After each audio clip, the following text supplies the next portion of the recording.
Hello friends, welcome back to my YouTube channel journey of M. Guys, जैसे कि आप सभी जानते हैं कि आपका जो सीटेट का एग्ज़ाम है वो आने वाला है। तो उसके लिए सबसे इम्पोर्टेंट होता है, आप कहीं भी सुनते होंगे प्रीवियस ईयर पेपर सोल्व करो। तो आज एक बहुत ही इम्पोर्टेंट वीडियो मैं आपके लिए लेकर आई हूँ। ये प्रीवियस ईयर है 2021 वाला। तो आज इसका जो पार्ट फर्स्ट है वो मैं आपके लिए लेकर आई हूँ। तो ये पेपर फर्स्ट है आपका, जिसमें आपका जो पहला पार्ट है वो सीडीपी है। जो पेपर फर्स्ट और सेकंड में दोनों का सिलेबस बिल्कुल सेम रखा गया है। तो सीडीपी आपके लिए बहुत ही इम्पोर्टेंट है। और प्रीवियस ईयर जो पेपर हैं वो आप जितना सॉल्व करोगे, आपकी जो प्रैक्टिस है वो उतनी ही बेटर होगी। आप एग्ज़ाम को क्रैक करने के उतने ही नज़दीक पहुंच जाएंगे। तो देखिए, आज मैं ये पहला पेपर आपके लिए लेकर आई हूँ। सभी इम्पोर्टेंट मैं वीडियोस आपको समय समय पर देती रहूँगी। तो पेपर फर्स्ट सीडीपी, बाल विकास व शिक्षा शास्त्र जिसे आप कहते हैं। तो इस तरह का कुछ पेपर है। देखिए, एक साइड आपको इंग्लिश में लिखा मिलेगा और एक साइड आपको हिंदी में। अब तो सीबीटी है, कंप्यूटर बेस्ड टेस्ट है। तो आप हिंदी और इंग्लिश दोनों में अपनी लैंग्वेज चेंज कर सकते हैं। तो देखिए, पहला क्वेश्चन है, मैं विद आंसर्स आपको ये क्वेश्चन सोल्व कराऊंगी। एक खेल क्रिया के दौरान चोट लगने पर रोहन रोने लगा। यह देखकर उसके पिता ने कहा, लड़कियों की तरह व्यवहार ना करो, लड़के रोते नहीं हैं। पिता का यह कथन। तो अब आपको बताना है कि पिता का जो ये कथन है वो किस चीज को दर्शा रहा है। जैसे पहला ऑप्शन है, लैंगिक रूढ़िवादिता को दर्शाता है, लैंगिक रूढ़िवादिता को चुनौती देता है, लैंगिक भेदभाव को कम करता है, लैंगिक समानता को बढ़ावा देता है। तो गाइज, इसमें जो सही ऑप्शन है वो है ऑप्शन नंबर फर्स्ट, लैंगिक रूढ़िवादिताओं को दर्शाता है। मतलब लैंगिक रूढ़िवादिताओं का मतलब है कि लड़के ये काम कर सकते हैं और लड़कियां ये काम कर सकती हैं। अगर लड़कियां घर का काम करेंगी तो लड़के बाहर का काम करेंगे। तो ये जो प्रथाएं चली आ रही है, जो रूढ़िवादिता चली आ रही है, ये जो कथन है इस चीज को दर्शा रहा है। आगे चलते हैं, क्वेश्चन नंबर सेकंड। एक प्रगतिशील कक्षा में, जो एक प्रगतिशील कक्षा होती है उसमें चार ऑप्शन दिए गए हैं। अध्यापक को अटल पाठ्यक्रम का पालन करना चाहिए, विद्यार्थियों में प्रतिस्पर्धा पर बल देना चाहिए, ज्ञान की संरचना के लिए प्रचुर मौके प्रदान करने चाहिए, विद्यार्थियों को उनके अकादमिक अंकों के आधार पर नामांकित करना चाहिए। तो इसका जो सही ऑप्शन है वो है ऑप्शन नंबर थ्री, ज्ञान की संरचना के लिए प्रचुर मौके प्रदान करने चाहिए। जहां पर ज्ञान को प्राप्त करने के लिए बहुत सारे मौके दिए जाएंगे, वही एक प्रगतिशील कक्षा होगी, वही एक प्रोग्रेसिव क्लासरूम होता है। नेक्स्ट क्वेश्चन देखिए। एक गतिविधि के दौरान छात्रों को संघर्ष करते देख एक अध्यापिका बच्चों को संकेत और इशारे जैसे क्या, क्यों, कैसे प्रदान करने का फैसला लेती है।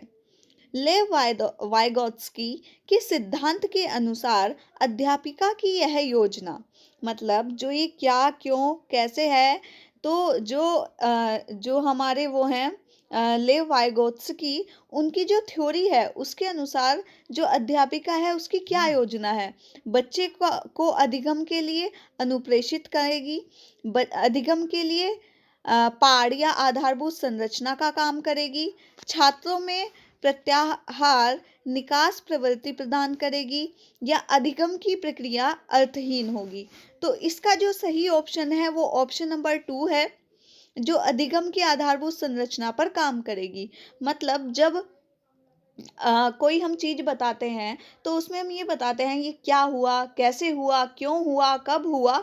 तो ये सब चीजें उसकी आधारभूत संरचना को तैयार करती हैं, उसका बेस तैयार करती हैं। आगे चलिए, क्वेश्चन नंबर जो फोर्थ है वो है, बच्चों के सामाजिकरण के संदर्भ में निम्नलिखित में से कौन सा कथन सही है। तो इनमें जो सही कथन है वो कौन सा है। तो अब देखिए, इनमें से जो सही कथन है, तो मैं ऐसा करती हूँ कि आपको इसका जो सही आंसर है सीधा वही बता देती हूँ। इससे जो वीडियो है वो भी शॉर्ट होगी और जो सारे क्वेश्चन है वो भी जल्दी से कवर हो जाएंगे। तो इसका जो सही ऑप्शन है वो है, विद्यालय सामाजिकरण का एक द्वितीयक कारक है और परिवार सामाजिकरण का एक प्राथमिक कारक है। ठीक है। परिवार सामाजिकरण का प्राथमिक कारक क्यों है? क्योंकि बच्चा जो सबसे पहले जन्म लेता है वो परिवार में लेता है, उसके बाद वो जब 2 या 2.5 साल का होता है तब वो विद्यालय में जाता है, तो द्वितीय कारक क्या हो गया? विद्यालय हो गया।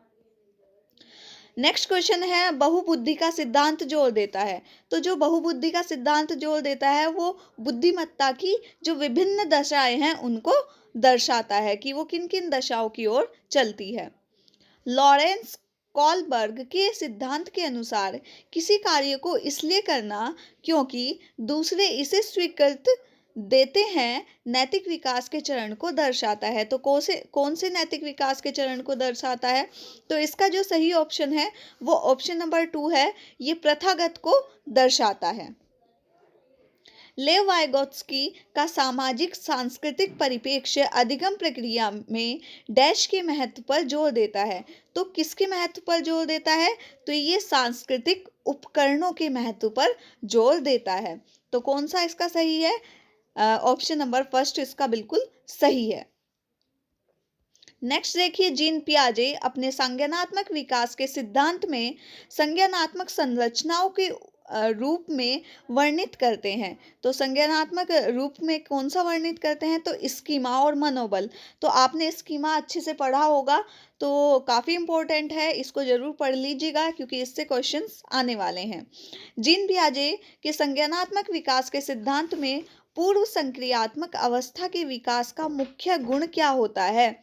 तो जो पूर्व संक्रियात्मक है इसका मुख्य गुण क्या होता है? इसका मुख्य गुण होता है विचार और सोच में केंद्रीकरण।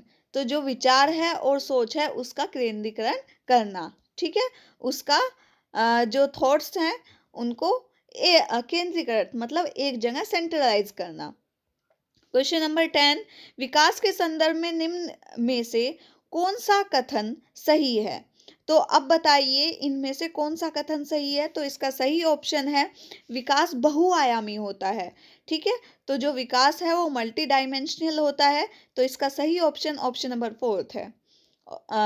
अब देखिए क्वेश्चन नंबर 11, जन्म से किशोरावस्था तक बच्चों में विकास किस क्रम में होता है?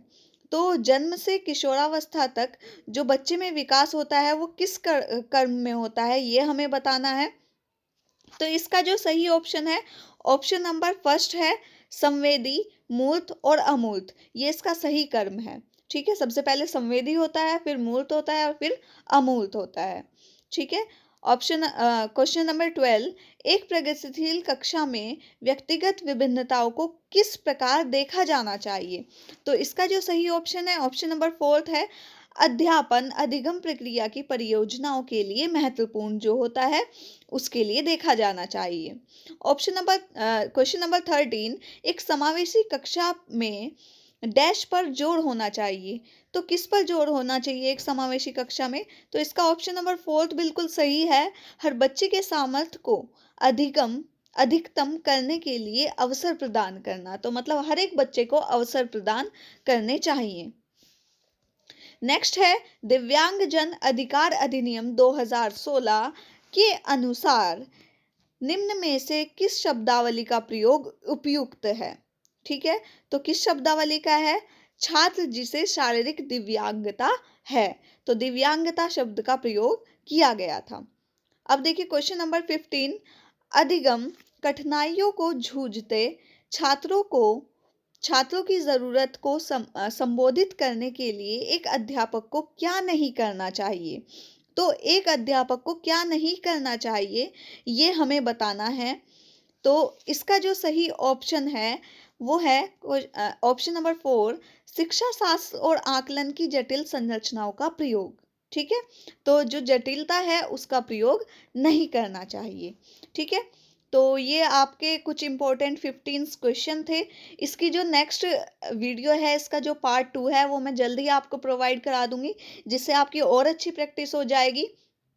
तो गाइस, चैनल को सब्सक्राइब करें, वीडियो को लाइक करें और ऐसे ही आगे तक हर इम्पोर्टेंट वीडियो पाने के लिए बेल आइकन प्रेस करें, और ताकि आपकी जो तैयारी है वो बहुत ही बेहतरीन तरीके से हो।